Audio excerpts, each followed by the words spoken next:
like to make gluten-free pastry? Whether you want to make quiche, hand pies, pot pies, or a whole pie, you need to learn the technique. Let's have a closer look.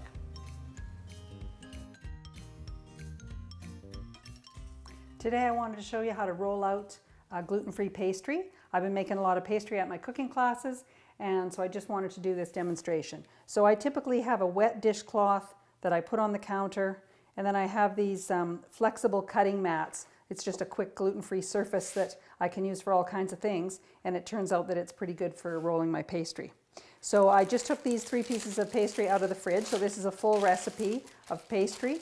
I like to wrap it in wax paper. You can use plastic wrap or parchment paper, but wax paper is just a little bit thicker than the saran wrap. It's easier to, I find it easier to work with. Now my sprinkling flour for almost everything gluten-free is sweet rice flour. So I keep a jar of it like this labeled. It's also called glutinous rice flour. And I've just sprinkled some of that into a dish here, and I'm going to use it making my dough. So I always sprinkle both sides, a little bit of flour, not too much, but pastry is mostly butter. So temperature matters and stickiness matters. So I can also flour the rolling pin. I've got this heavy marble rolling pin. It's supposed to be favored for, it keeps things cold. And when you're working with pastry, you want it to be cold. So you don't want to overwork it, but you want to get it down to, I'm going for about 1/8 of an inch thick. Now I'm going to flip it over. So you can flip the whole thing like this. You could have it, use a second board. The more comfortable you get with it, you can actually just lift it up like that and flip it over. And it does crack at the sides. That's okay. And you can keep pushing it in like that to get it so that you want a nice piece. Today I'm going to make a lemon meringue pie, so I'm rolling out a larger piece. But if you're making small hand pies or chicken pot pie, you can start with a smaller piece of dough. And so for people who are a little unsure of working with pastry, that might be a good place to start. So then I can still see some cracks here. We'll roll them out of the, roll the pastry together and get rid of all the cracks.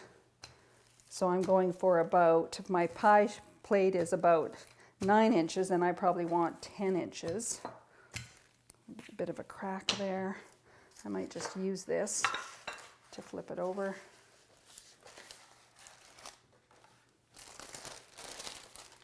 There. There's a little crack in there. Oops. Just going to roll it out more here.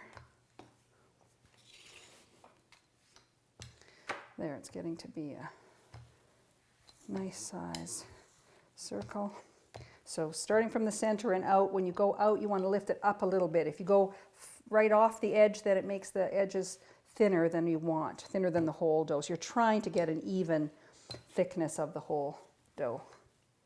And then I'm going to use the leftover pieces. I could make maybe a couple of hand pies. So that's pretty good, I think. You can hold your pie plate over. If there's a few holes, you can patch them up. So I think I'm going to, I could do this, just so that it's more in the center. Now it's just a little bit stuck. But again, once you do it a few times, you get a little bit more used to it. And there's tons of butter, so we don't have to do anything to our pie plate. It's just going to go directly into there, the sticky side down. You can do it like this. You can also put it on the rolling pin, but we'll do this. You just kind of want to work kind of quickly, peel it away, and push the dough into the pan just so that it doesn't crack. So just quickly sort of pushing it in like that. And there we have a whole pie. Now to the edges of this pan have a little bit of a ridge in them, so you can do that with your finger. My mother always did that. Just give it a little bit of a pattern, which is actually in the pie plate itself. But it looks nice. All the way around. And I forgot to get a knife here to cut the edges off. I'll just show you that in 1 second. Keep turning it.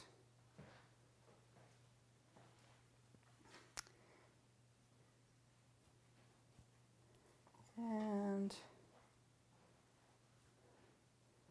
There.